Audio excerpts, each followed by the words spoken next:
let's just say it like this. You will gain more time than you ever believed by just following the simple steps, right? Just logging in once a day and going through the training and just doing that. Takes you 3 minutes, right? Changes everything. Hey, I'm really loving Simpleology. Can't even go into how much Simpleology will change your life. Hi, I'm Kevin Payne, founder and trainer for Small. If you want to give you a quick heads up on the whiteboard training, it's been absolutely fantastic in regards to the way that it's really made me make it a habit. But above that, as you progress and you start to learn some of the new concepts and the new perspectives with which you should look at the things that you put on your plate, it changes the way you think. It changes the way you look at the world. The value of that is priceless. Hi, my name is Kimi, and I'm a proud Simpleology black belt. Is altering your productivity in a very positive way in what I barely began using. Hi, my name is Gordon Wong, and I just wanted to include some thoughts about Simpleology. We're really ecstatic to this next year just really showcase how much the software sharpens my daily activities. And it's just a habit of turning up every day, going through each of the sessions, each of the topics that it's getting me to do. My productivity in each print is living. It's only been 20 days, but I'm already hitting the farm all done, so I'm starting to realise the power of this tool. So I'm looking forward to the next belt. There's just so much, man. I mean, in terms of team management, if you're using anything else, like there's all sorts of project management software out there. In my business, we tried many, and it's almost like too much. I don't know how to say it. The project management component of Simpleology blows everything else away. Simpleology is an incredibly powerful system that not only walks you through the process, how to obtain whatever it is you desire, but clearly shows precisely where and how you fall short of the mark. I am so grateful to Simpleology, a system that's truly changed my life. It's really cool to be able to have a place to capture all those little, I should do this type of thoughts during the day, and then be able to put them out there into the dream catcher and just move on with my day. And so to have this world that's incredibly intuitive and simple, you just log in and you do the training for the day, and it makes you more productive. And then to have these different components that allow you to work in tandem with other people in a way that's just so much better than anything else I've ever seen out there. I use it every day without fail, and I just feel weird if I don't use it. It throws me off. So I start every day with start my day. I'm utterly grateful for this opportunity to receive this distilled wisdom encoded through Simpleology, and I look forward to mastering the system. Not only has the Simpleology system really increased my productivity and decreased my stress level, And also to just having a list of items that are include the things that I really need to do to move toward my goals. This really helps me to focus a lot, and just to get those things taken care of and know that I'm making great progress toward my goals. So all in all, I've enjoyed this first 3 weeks of training in Simpleology.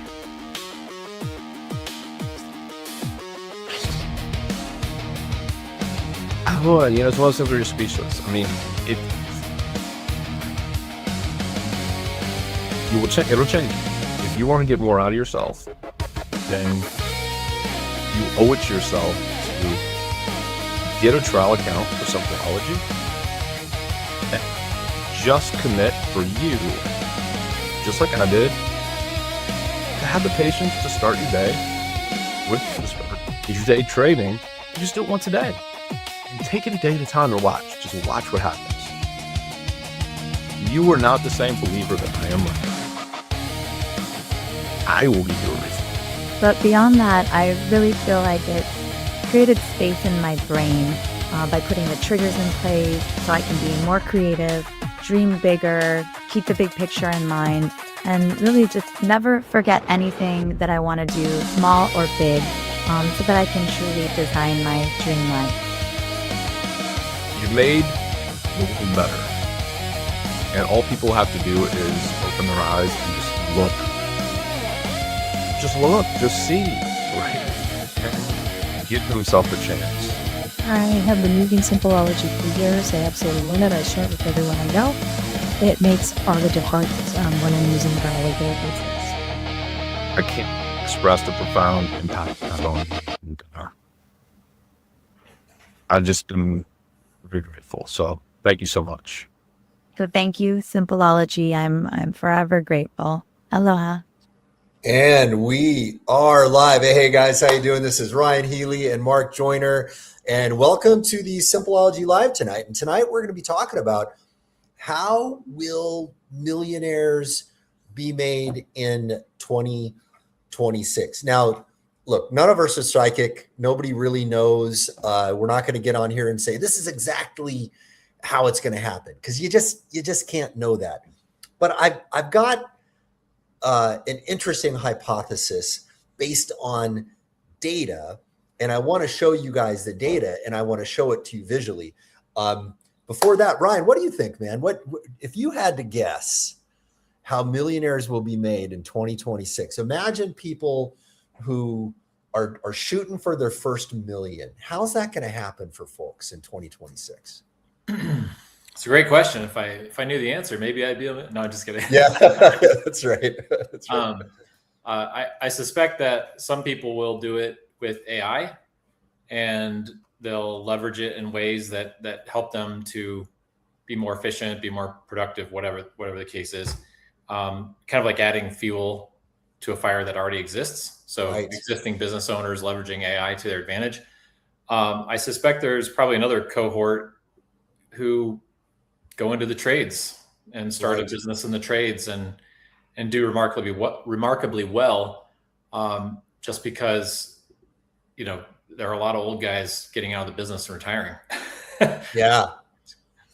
Well, it seems like the trades are, what's going to go first with automation, right? Yeah. We're probably not going to be replacing plumbers No. anytime soon. Yeah. No. My son is apprenticing as a plumber right now. And Oh, yeah. and so I get to hear about some of the projects he's working on. I'm going, yeah, there's no way that there's just no way a robot's going to be doing this stuff anytime soon.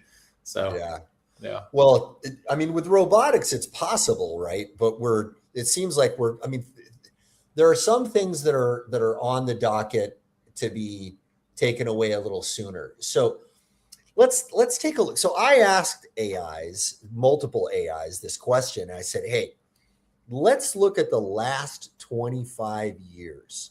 Yeah. Let's find out. So take people who went from nothing to millionaire.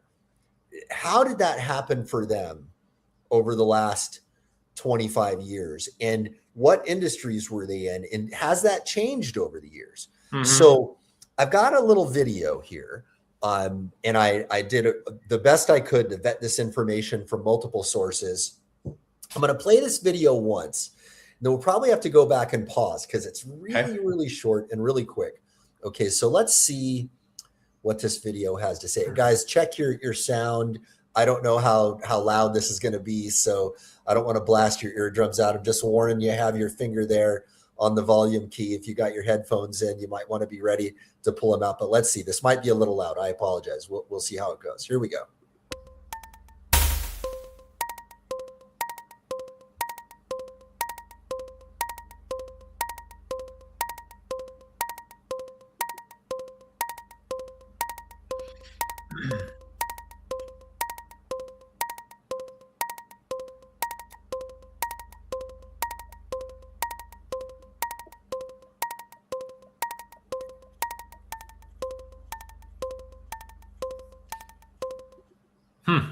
So AI agrees with Ryan that AI is going to, Hey, right?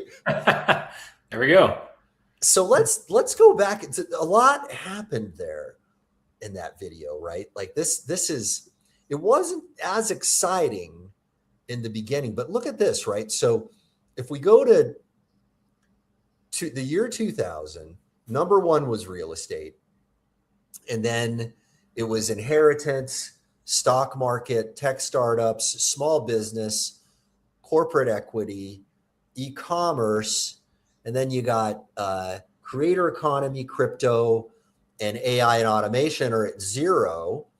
But why are those on there? Because those things start to creep up, right? So Yeah, they appear later. they appear later. So if we go to 2001, doesn't really look like too much difference. 2002, a little bit of change, but we start seeing the inheritance and stock market stuff go down a little bit. And then e-com is kind of shooting up. And then suddenly inheritance is bigger than real estate in 2007. I don't know how that happened. There's got to be some demographic shift. It's right at the beginning of the real estate crash, 2007 to 2009. Okay, that very a lot of people good. got wiped out. A lot of people made millions, and then I actually know some people who lost everything. They were millionaires from real estate, and then they lost it all. Whoa. Yeah. That's got to be a shocking experience in life. Yeah. And we see here that the creator economy and e-commerce start booming here, right?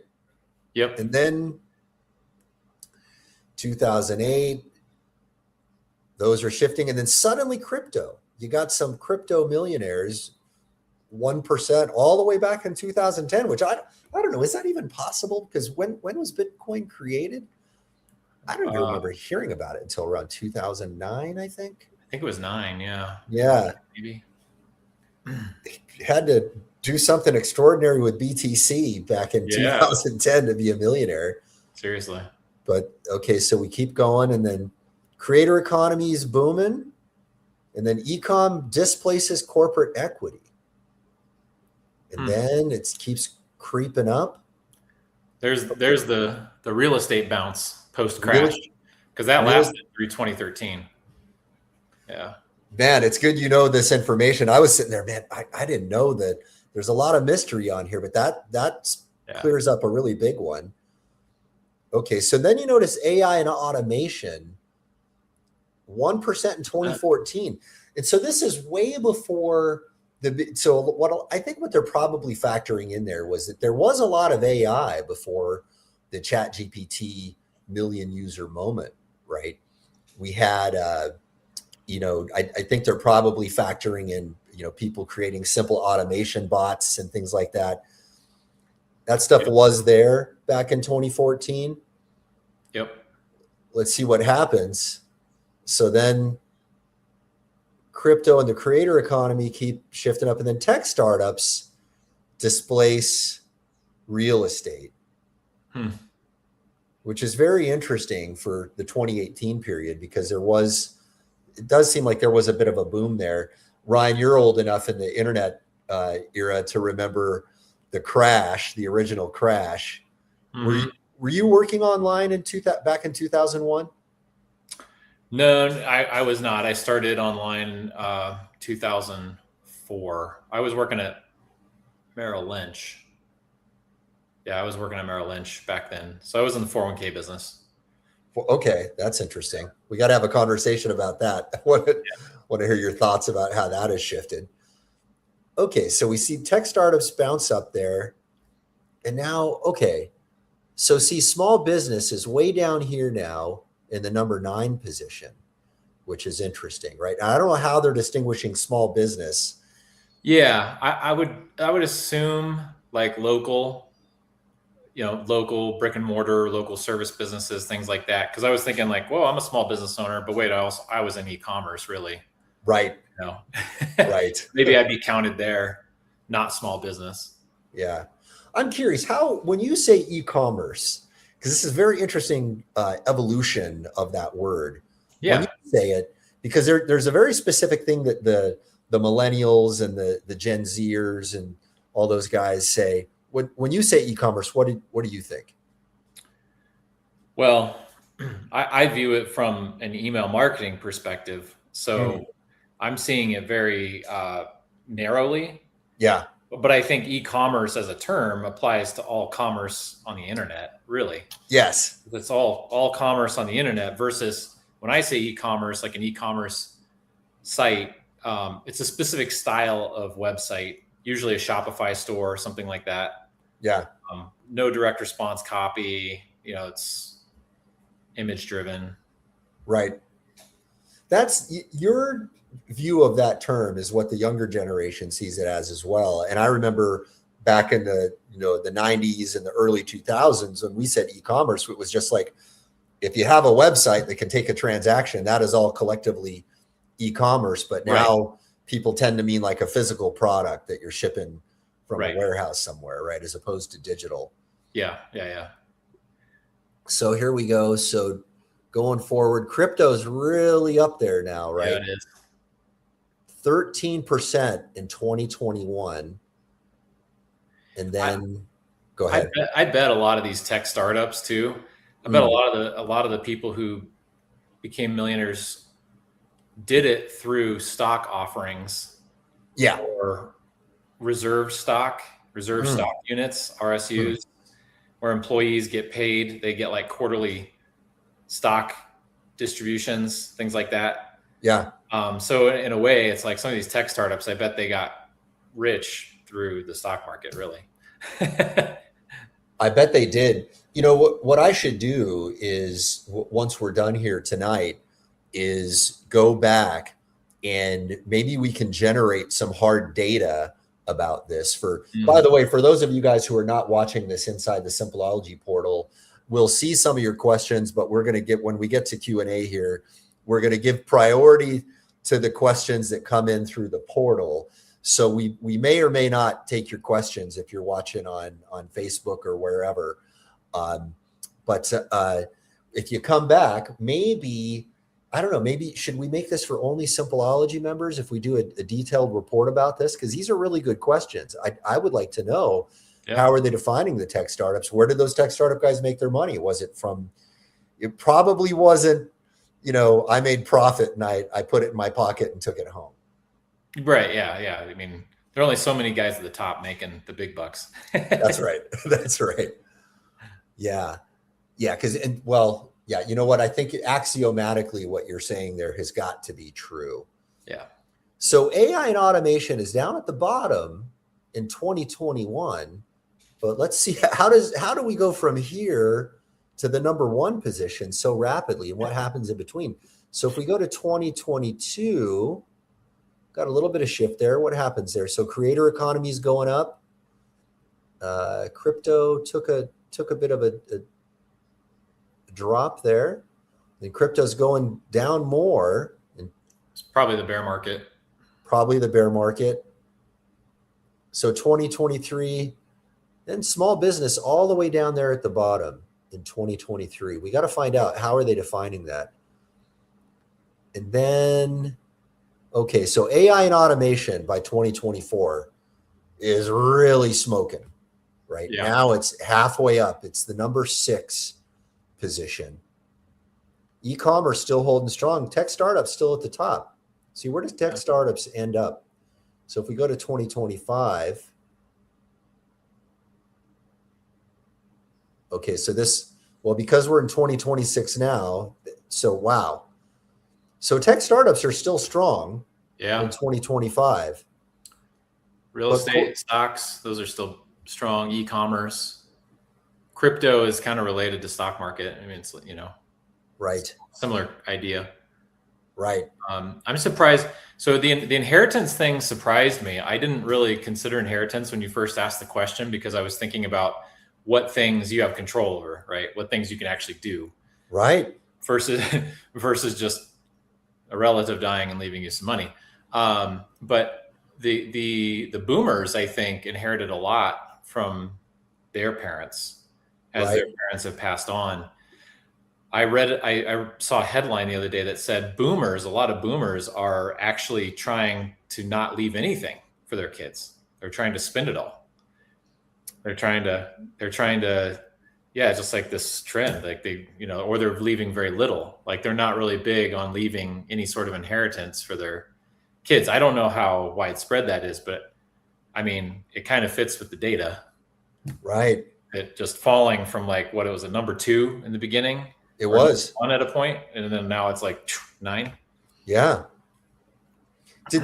When you read about that, did they say anything about what the motivation was? Like, why are the boomers suddenly saying they don't want to leave their money for the kids? I didn't read the article. I just suspect it's the psychology of boomers, like kind of the me generation, kind of focused. Interesting. Right.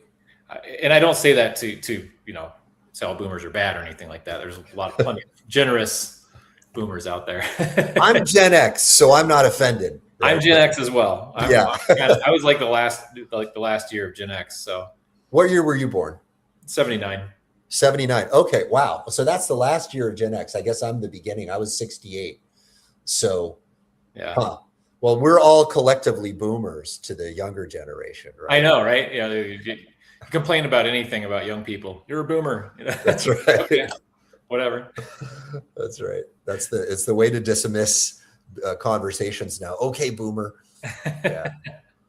All right. So what do you think? So I guess the question is AI and automation is this going to be a safe bet for the future? I don't know if there's any way to argue against it.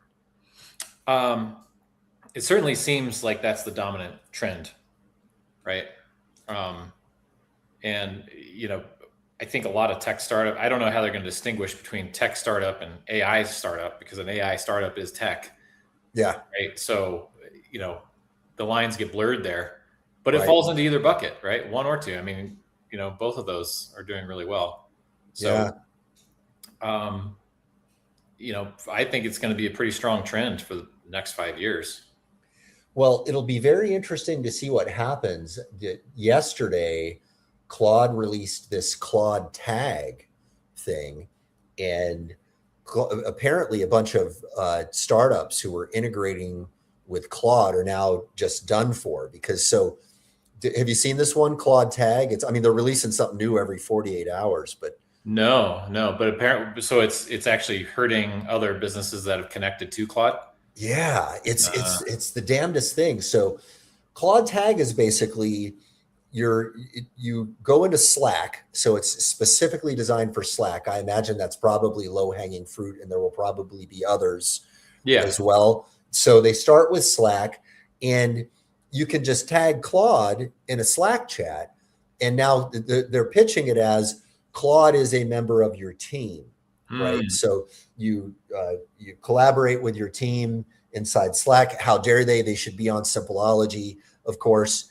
And why Claude picks Slack over Simpleology? That I got to send a message to those guys. Like, yeah, definitely get with the times, people, right? So, but there were guys that did an integration with Claude and Slack, and that was the whole basis of it. And apparently, there are a bunch of guys that came out of the Y Combinator incubator, right? And now suddenly, boom, they're done, because they don't have a premise anymore.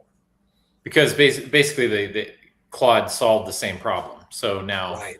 Yeah, I saw that happen a lot with technology over the years. I had a friend. Do you remember? I think it was called Wishlist Member or something. It was like a membership site. I don't remember that one. No, I think it was Wishlist Member. Long story short is, whatever the software was, he became kind of an expert in it. And he was a programmer, and he started seeing deficiencies. And so he goes, well, I'm just going to program this plugin that solves this problem, that integrates with the software. And then I'll do this. I'll create this plugin. He did 5, 6, 7 plugins. I wrote the sales copy for him. We sold a good amount. Yeah. And then the software company just said, well, we'll just make it native. And they just took the idea and programmed it, and boom, there goes your business. Yeah. I'm going to share a funny comment here. You probably know Matt Gill, very brilliant.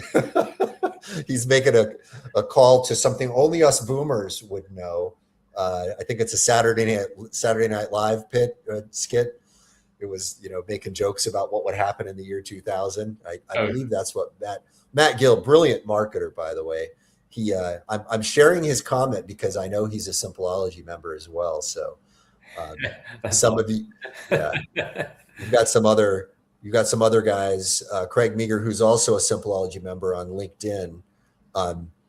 But for all of you guys watching, if you want to ask questions, you've got to do it through the Simpleology portal. And if you are not a Simpleology member, well, you got to go become one.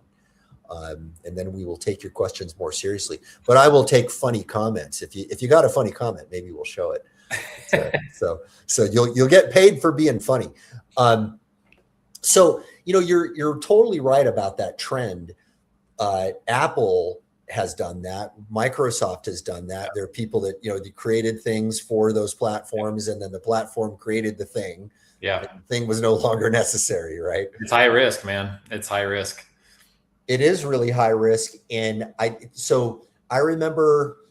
So in 2019, when I released your roadmap to money in the 2020s, there were a lot. So people who were futurists like us, were predicting what's going to happen, right? And one of the things that was spoken about was that there would be inevitable consolidation. Yep. Like once you have an artificial superintelligence, how is it not going to just take over everything, right? I remember there was this great, I don't know how great it was, but there was a sci-fi movie. Which one was it? Judge Dredd. I might be misattributing that, but I think it was Judge Dredd. Somebody resurfaces in the future, and in the future, every restaurant is Taco Bell, right? Oh, Demolition Man. Wasn't it Demolition Man? Yeah. Yeah. Nice, good call. Yeah, everything's Taco Bell, right? So that's kind of a harbinger of the future for us, because how is it not going to be the case that everything is Claude or everything is chat or whichever platform takes over? It's very, very hard to predict, but we're not there yet. I think it's going to take a while, but things are happening very, very quickly. I'm not going to do any spoilers here, but Matt Basak and I are doing a webinar here. Those of you guys who are Simpleology members, you probably got an email about this, and we sent out an email saying red alert.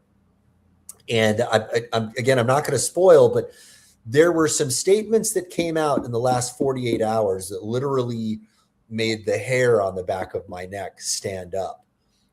Related to this conversation. Again, I don't want to give any spoilers, so you guys got to show up on the webinar. The webinar is free. We'll see if we can dig up the link here. I don't know if I have it handy, but if before the end, I'll see if I can find the link, and we'll put it on here. It's a pretty simple URL. You guys can sign up for free and watch. But Matt and I will be talking about some extraordinary things that have happened in the last couple of days in the world of tech that speak to this. I don't know how related they are. Ryan, you and I in a private conversation in the last couple of days, we're talking about some other things that are we're a little concerned for what's going to happen in the next few months. A little different flavor, but it's interesting that all of these things are converging. Something seems to be happening. I feel like within the next few months, there will probably be some radical shifts. And I have some strong opinions about that, based in data, based in statements that have been issued by some pretty important authorities. So people that I know, so I used to work in the intelligence community, and some pretty serious people that don't issue warnings casually have issued some warnings. I'm not going to say what those are until the webinar, but man, it's a little spooky. So I hope all of you guys show up for that webinar. And with that, maybe we should take some questions here. What do you think? Sure. Yeah. All right. Here's a comment that ties in with what we just covered. Mm. From Martha Masad. She says, the Direct Selling Association and industry reports about 15 million millionaires have been created worldwide through network marketing. Wonder why that's not on the list. Millionaire or not, network marketing gives extra income you can't get from your job. And sales is a person to person. All of us are hitting the customer service robot on the phone. I don't know why. Maybe it's just not in the top 10. Wasn't it top 10 that you had there? Let's see here. I'll put this back on the stage. I was getting that URL, and I'll throw that up that's here. fine. Yeah, put that up there. So, yeah, so go ahead. I'm guessing that number 15 million millionaires is probably since like 1950 or something like that, versus like an annual number, right? Right. So I would suspect that's why it's probably just not in the top 10. It's interesting. So 15 million millionaires have created through network marketing. Maybe. Right. So, well, if it's the Direct Selling Association. So Martha, remember the Direct Selling Association is that is their whole job is to pitch people on network marketing. Right. Like that's so I don't know, maybe, if any Direct Selling Association lawyers are watching this, I'm not saying you guys are wrong. Right. I'm just saying everybody who issues a statement, they have their own interests in mind. Of course, it's possible that any organization that supports a particular interest group is going to, be a little bit biased. It would be interesting to vet that number, right? Yeah. Side note on that, I started a few network marketing companies back in the day. I was the number one distributor, the fastest growing distributor for a few different network marketing companies. I don't do network marketing anymore at all. I wouldn't touch it with a 10-foot pole. And no offense to anybody who's in it, but well, first of all, I should probably ask you, man, like, do you have any feelings about network marketing? Do you have any experience with it? I do. Yeah. I did Amway when I was 18. Wow. For a little while. That was the primary one. It was back when they were doing the whole, Quick Star is going to be the wave of the future. So they rebranded Amway to Quick Star. Yeah. I don't even think they have that anymore, but, ultimately, I came to the conclusion that it was not a great business model, which is, again, not to say that it can't work for some people or that it won't work. I mean, it does clearly work for some people, but specifically in the Amway model, one of the things that kind of opened my eyes was anybody who was making money in it. I don't know if these statistics are 100% accurate. It's just kind of giving you a flavor. Yeah. But like 3/4 of their income was coming from the book and tape of the month club. And only like 1/4 was coming from the sale of Amway products. Right. But the whole pitch is sell Amway products and make money. But if you actually looked how their income broke down, it was really just selling more people on personal development. I'll tell you what, it really fits with what I've observed as well. The FTC went in there and started regulating it and saying like, hey, if you're doing network marketing, to make it not a pyramid scheme, you got to actually sell some products, Yeah. So it's funny, if you're inside of that stuff, they'll be like, they talk about it like it's this sort of necessary evil. Well, you got to make sure you sell some products, but what they pitch you on is just get 3 friends. Right. The opportunity. Yeah. The first time I hung out with Gary Halbert live in Miami, I was moving out there. He and I started chatting on email. And the first time we sat down and had lunch, we just had such a great time. And we had a conversation about that specifically. And we both made the same observation. And that was that, so aside from the products that they're selling, how were they actually growing the business, right? And what they tell you is just recruit people. But the reality is the guys who are making money, at least from my observation, and from my personal experience, like I became the fastest growing distributor in like 3 different companies. And it was because I was one of the first people using the internet. Yeah. Because I had a massive email list and I'm just blasting people with, and it's easy for me to do. So Gary's his observation was, hey, all the people that I know that made money in network marketing were using direct marketing techniques. So it was like radio ads, like whatever different DM technique. Nobody was making the money through recruiting. Yeah. Right. Right. My experience was similar with a different organization. I posted something online and ended up getting some sales through that. So it was really direct response marketing, right? Yeah. Yeah. Another situation, this is not network marketing, but I put up a page on Squidoo. Remember Squidoo? That was Seth Godin's thing for a while. It's a good idea. What's that? I think it was a good idea. It was. It's gone now, but yeah. I put up this lens about silver, and then I linked out to an affiliate program. I signed up over 100 people to save their money in silver through this company. Crazy, but yeah, that's where you really hit, is you get scale is one to many. Yeah, one to many, right? Yeah. Well, it's interesting. So, as a side note, what you did there on Squidoo, it's very interesting. There are like little gaps in the marketplace that show up every now and then, are little opportunities, especially online. And Squidoo probably represented some kind of an opportunity for a while there, like when it was still relevant, still getting traffic. Do you know when they shut it down? I don't.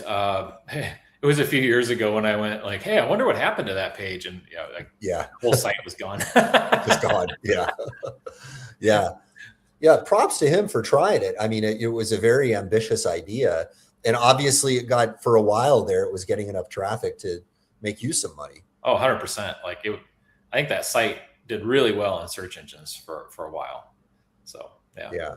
Yeah. And before the algorithm started doing the interesting things that they're doing now, it did make a lot of sense. And that was also before the internet was as mainstream as it is now, too. I think he came out with that, I think back in 2009 or 2010, something like somewhere that. Around there. Somewhere around there. That's what I remember as well. Pretty early. I don't know when it happened, but even before COVID, we got to a point where suddenly the internet is really mainstream. I mean, I think that the COVID forced people online a lot faster and people started taking internet business more seriously. But even before then. Yeah. Yeah. Yeah, definitely. Interesting stuff. All right. Let's see. Who else do we have here? We've got, Martha had a follow-up. She said, I didn't see what year, but Amway started in the 50s, I think. I know several members in network marketing that are millionaires, or otherwise I would not have mentioned it. Right on, Martha. And no offense to you with my comment, my pushback on that. Most other millionaires I know inherited family business. A couple of people I know as millionaires did well in the stock market. Only know one real estate agent that became a multimillionaire, but know people that have done well in their own business. And yes, the tile guy in my country and the plumber live on the water on prime property. Good comments. Yeah, that's interesting. Yeah, I actually do know a guy who inherited family money, and he's wealthy. And it was a family business. And he's holding on to it? No, I believe it was sold. That's how the family made their money. Yeah. And then he inherited a lot. Like I think over 10 million probably. So that's a nice one. Yeah. Yeah. So I ask because a lot of people who inherit their money or come into money suddenly, they can't hold on to it. Mm-hmm. And there's a really interesting observation there about like, hey, what does it take? So who was Jim Rohn, the guy that Anthony Robbins credits as his first mentor? Mm-hmm. Jim Rohn said, I recommend you all become a millionaire, not so you can have $1 million, but because of who you become along the way. Worst Jim Rohn invitation ever, probably. but that it's such a profound statement. Yeah. Right. It's who you become along the way. And the people who get the money, they don't do that. Yeah. They didn't travel that path. Right. But whatever people think of Trump, I remember before Trump even got into politics, and I know it's so controversial to even bring his name up. There are some people, if you say his name at all, it's like, how dare you even say his name? And it's like, settle down, settle down. I'm making an observation, right? So whatever one thinks about this, long before he got into politics, I was watching the show and I had mixed feelings about what do I think about this guy? And I started to find out that when his kids were very young, he wasn't just handing stuff to his kids, he was forcing them to get involved in the business. And it seems that all of his kids have become very industrious, right? That's not what you hear about most millionaire children, from what I understand. Usually not. Yeah, usually not. Yeah. Well, Zia Sheikh has a question here. Yep. Sheikh or Shaikh, I'm not sure. If you had to start from zero today and go all in on one AI business model for the next few years, what would you pick? The one you think actually wins long term that most people are sleeping on. There are a lot of qualifications here. So wins long term, most people are sleeping on it. And ideally something that can be systemized and made fairly hands-off over time, not something that needs constant active work. So that's a lot of qualifications. One AI business model will work for the next few years, wins long-term, most people are sleeping on it, can be systematized so that it's hands-off. That's a tall order. Anything come to mind for you, Mark? So, and other unicorns, right? It's like,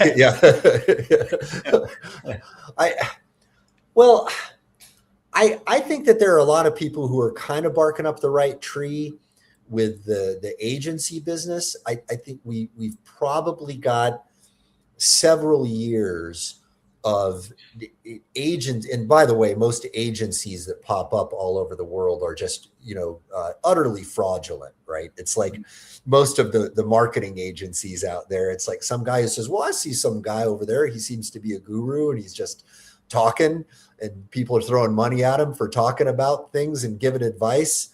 And it's kind of like, I think there's a lot of money in brain surgery. I'm just going to throw up a shingle, and just, all right, come to me for brain surgery. And that's not too inapt metaphor for what a lot of the advice people get into. And the agency gold rush right now has got a lot of similar behavior in it, right?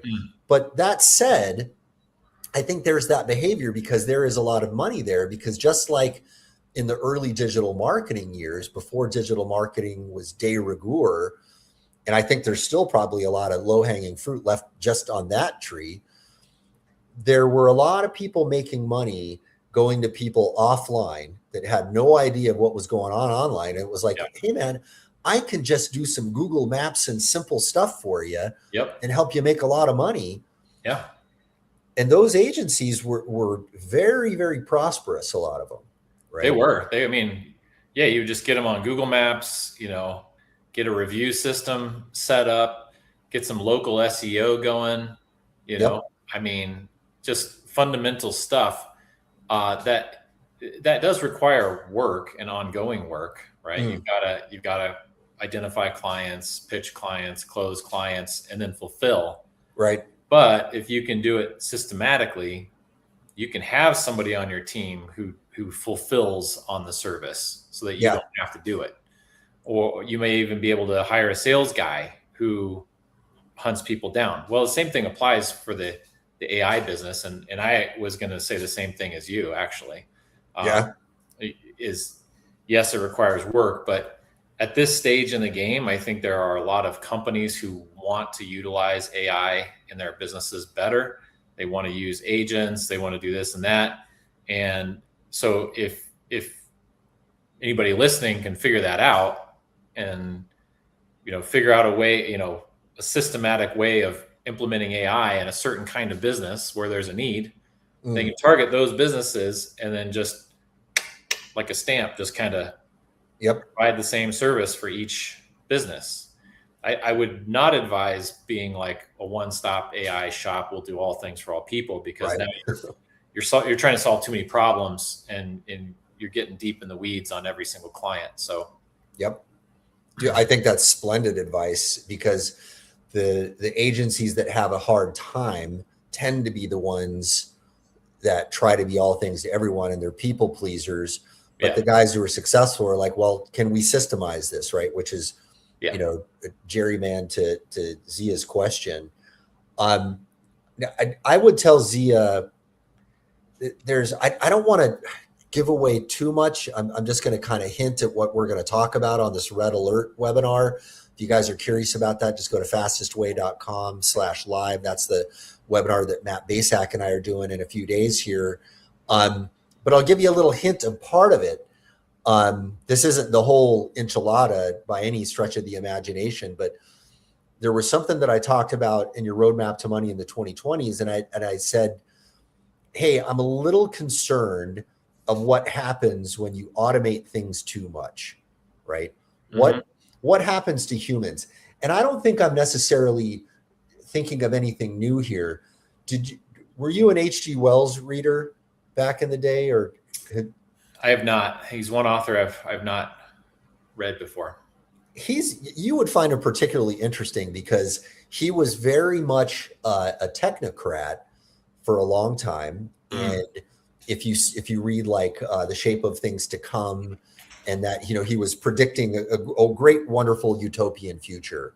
Okay. And he's one of the people who were disillusioned of the sort of the perhaps false promise of technocracy, because he started selling World War I to people because he was like, hey man, it's the war to end all wars. And then after World War I was over, he was like, oh, I guess it wasn't. I guess it wasn't the war. Yeah. Yeah, right. And so the reason I bring him up is because in the book, The Time Machine, that he has this, so he has the main character go through different epochs of humanity, different potential futures. And one of them is they've got this species of subhumans that live underground and that really control things. And then you've got these sort of like lotus eating humans that are just like laying around in the grass and they've got everything provided for them. But then every now and then some of the people underground would like come up on land and snatch one of them off, and they would all be stunned and then go back to just lounging around in the grass. And I thought it was a wonderful metaphor for what would happen to people with a little too much automation, right? And I just want to say to Zia, like personally, my friend, if you're looking forward to that, to a future where you're just going to kind of lounge around and you don't have anything to be concerned about, might be the wrong target, right? And I think a lot of us, we look forward to this idea of retirement. We were sold this sort of like false promise of retirement throughout our lives. Hey, just work this number of years and then you hit your golden years and you can just kick back. And what happens to a lot of people when they retire is their body starts to atrophy. They get bored, they get lonely, they get desperate. And there are people who are like, well, I'm retired, I don't have to work, but I'm just going to go, you know, pack groceries because I'm bored. I need to do something. Yeah. Yep. So what do you think, man? Do you think planning for a future where you can just kick back, is that the right target? It's not the right target for me. Yeah. You know, I've thought about it a lot, and I need stuff to do. I'm an active person. I enjoy doing things. Would I enjoy a little more flexibility than I have today? Probably. But those days are coming, you know. And I'm saying this from a guy who has 6 children. Yeah. And, you know, 4 still living at home. One of them, the second, just moved out. So that's already starting to be a big change, you know. Yeah. But you know, there's a lot of structure in my life because of having a lot of children. Only 6 kids and how many businesses? Such a underachiever. Yeah. Yeah, I don't think I could ever personally retire. And maybe I'm projecting my own personality on everybody, but I kind of think for humans, it's really, I don't think it's the right thing to be shooting for. Yeah. You know? Yeah. It's probably an idea that may not be a wholesome and healthy idea. Right. Yeah. Well, let's see here. Matt Basak came in and made a test comment. So Matt's poking around. We're going to be seeing him here pretty soon.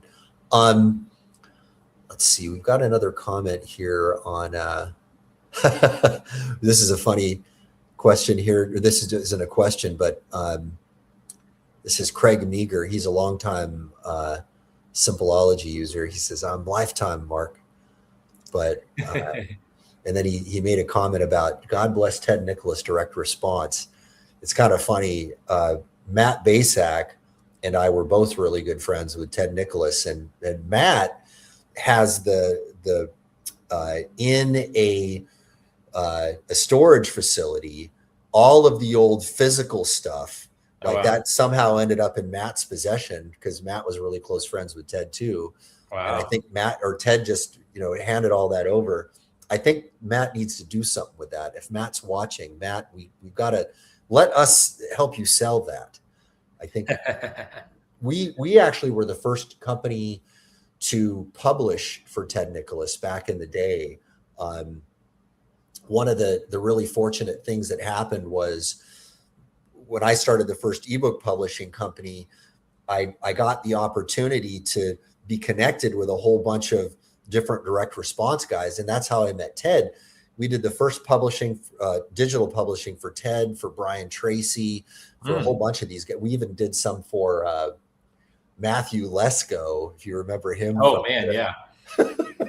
Yeah, I remember. Money from the government. Money from the government. And he had, I don't know if you guys, some of you guys are not old enough to know this. Question marks. The question marks. Yeah. When I had the first conversation I ever had with him, I just remember being struck by the fact that this is such a mellow and calm guy. He's not like that personality on the infomercials at all. Yeah, that's interesting. Yeah. But Ted had an extraordinary publication, and this is, maybe I'm going to plant a seed in Matt's mind, because if Matt has the physical copies of this, Ted created, I think you would find this interesting if you haven't seen it. I don't think I have a physical copy of it anymore anywhere, but he had written so many ads over the years, and he apparently sold billions with a B of dollars of products and services with his ads.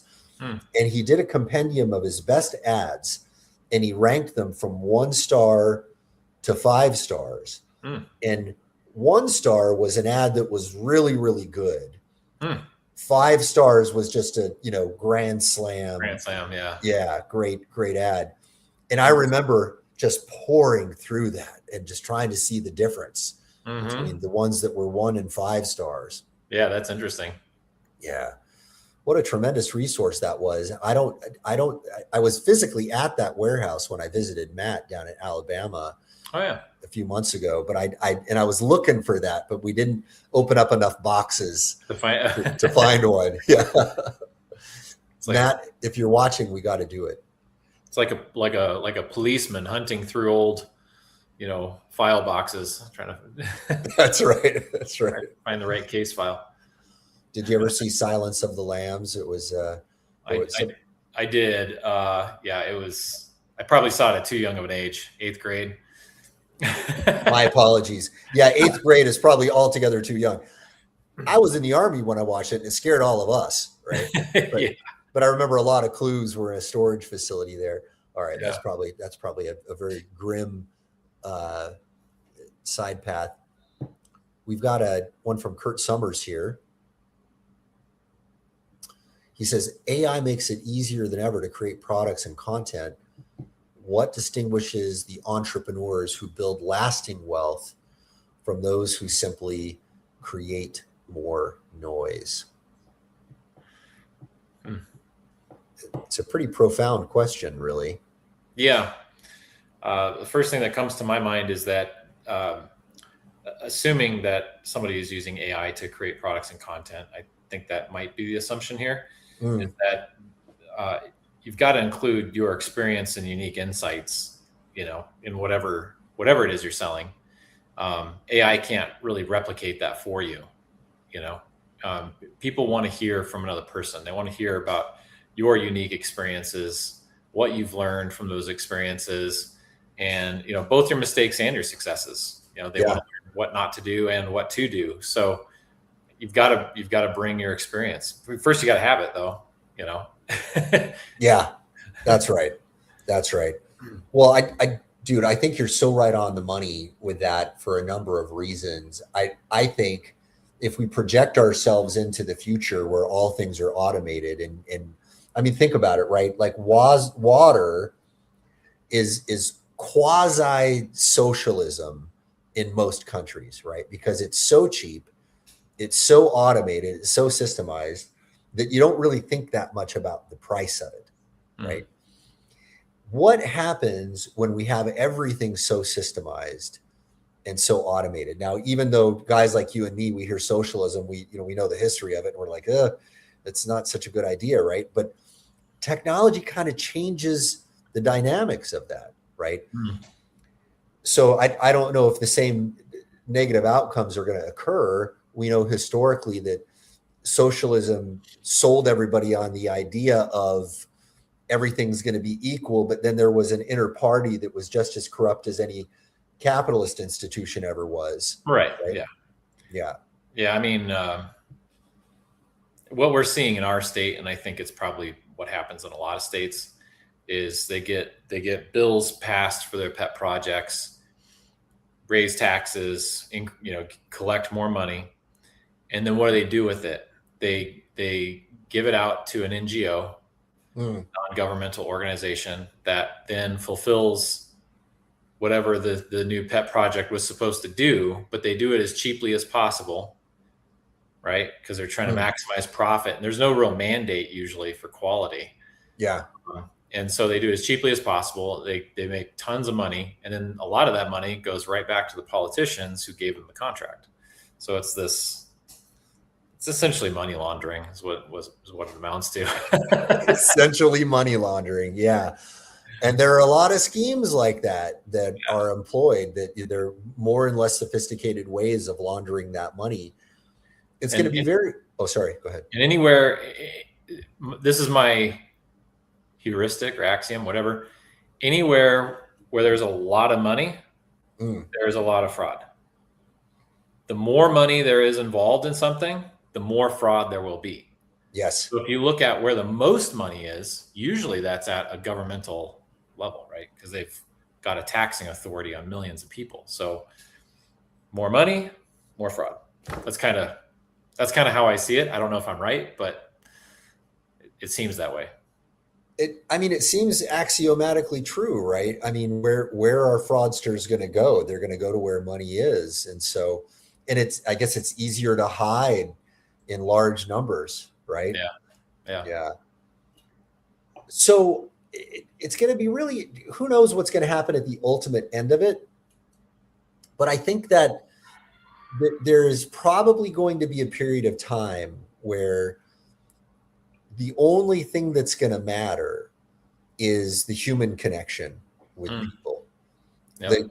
If everything else is commoditized, where are you going to go, right? What are you going to do?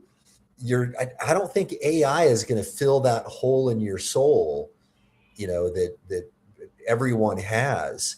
There are some things that might not be automatable, and it seems to me that there is something about us as humans that maybe can never be replicated by machinery. And I'll make a scientific argument for this. Okay. So whether or not somebody has the cosmology of whether they believe there's a higher power out there, we got people from all over the world watching, and you don't have to believe in that necessarily to entertain the notion that we cannot be perfectly replicated. So think about this, right? If you look at set theory, and if you understand that, if we think of the mind as a computer, all computing has to exist on some substrate somewhere. Now, I don't think that the substrate of the human intelligence is fully the brain. I don't believe that. I think that there is something external to us. And I don't think that's a crazy idea anymore. There are a lot of scientists saying that consciousness is not necessarily a brain local phenomenon, right? Mm-hmm. But if it's not brain local, it still must exist on some kind of a substrate somewhere, right? Be it spiritual, ethereal, whatever it is, interdimensional, who knows, right? But can it be possible that something that exists within a system can possibly host enough substrate to have enough computation power to understand everything within the system in which it exists? I don't know if I explained that properly. I think I get what you're saying. Like, can a computer understand it's a computer? Like, including everything that goes into what it means to be a computer? Like, that's right. The case, the silica, the chips, the circuits. Yeah. Right. And you could say, well, I could design all of those things on my computer, therefore it's not true. But it's like, nah, that's not really exactly right. Because the computer also stores all this data. And can the computer store all of the data to understand its own data and all of the meta stuff around that data? It breaks, right? Yeah. And I think that is possibly a metaphor to help us understand, like, maybe there is something about who we are that AI can't possibly understand because it can't break down and understand all of the variables of our existence. Yeah. Yeah. Those are some deep thoughts, but I think you're on the right track. Yeah. It's getting pretty deep, but I think, I don't know, fingers crossed. I don't know. I don't know what kind of existence it will be like if AI replicates everything properly. Will that be a good existence? Yeah. Yeah. Yeah. It's a can of worms. It's a can of worms. All right. We've got, by the way, another Craig Meager comment here I wanted to throw up on the screen. He said, Ted said, don't ever retire. Find something you love to do. That's true. I remember Ted Nicholas saying that. And I don't know who said it, but I've always lived by, like, create a life you don't want to escape from, you know? Ooh. It's more eloquently put, right? Yeah. It's kind of the opposite of what we're all doing. I remember seeing a video the other day of somebody telling this parable of this, the Mexican fisherman. And I'm going to try to, you know this one? I do. Yeah. Go ahead. I'll do my best. I'll try to paraphrase it. I'll probably not do it justice, but so the Mexican fisherman is saying, you know, he's talking to this traveler, and he's telling him about, hey, you know, I catch a few fish, and then go home and cook some food and spend some time with my family, and then go out and have a few drinks with my friend and play music, and then I wake up and do it again, and this. The traveler, the tourist, said, well, why are you doing that? You should catch more fish. You should buy some fishing boats. You should automate this. I've got an MBA from Harvard, and I can show you. You can cut out the middleman, and you can make millions of dollars. And the fisherman says, well, okay, so why am I going to start this business? And what's going to happen? And so once I make $1 million, what do I do? And he says, well, you can invest that money and live off the earnings. And okay, and I do that. And then what? He says, well, then you can retire to Mexico and catch a few fish in the morning and go home and have some meals with your family and go drink with your buddies. Right? Yeah. Wait a second. I'm doing that right now. Yeah, that's right. That's right. So maybe we got to figure out something that we're enjoying. Mm-hmm. And with that, we've got a minute left. And for all of you guys who are Simpleology members, you've heard me and Ryan say this a bunch of times. We always end on this note. We're always making decisions about what we're doing at every moment of every day. And we're either going to do things that are making us stronger or making us weaker. They're going to bring us closer to what we want, whatever that is. We can philosophize about that, or further away from it. And over at Simpleology, we think all you got to do is really just keep it Simpleology, which means, take it easy. You don't have to do all the things right now. All you have to do is the next high impact, minimal effort thing in front of you. And you will find that it's much easier to do than you thought. You're probably putting it off, but all you got to do is take that next easy, simple step. And over time, that starts to compound, and you will get closer and closer to all of the things that you want to be, do, and have. And you will get stronger and stronger. And it's not as hard as you think. That's what Keeping It Simpleology is all about. And if you guys are not Simpleology members, go to simpleology.com and set up an account. And you can ask us more serious questions when you're a Simpleology member. We will take serious questions from guys who are Simpleology members. If you guys are watching on social media, we'll only take your questions if they're funny and entertaining. But with that, we'll wish everyone a beautiful day or night wherever you are. And we will see you guys on the next one. Take care, guys. See ya.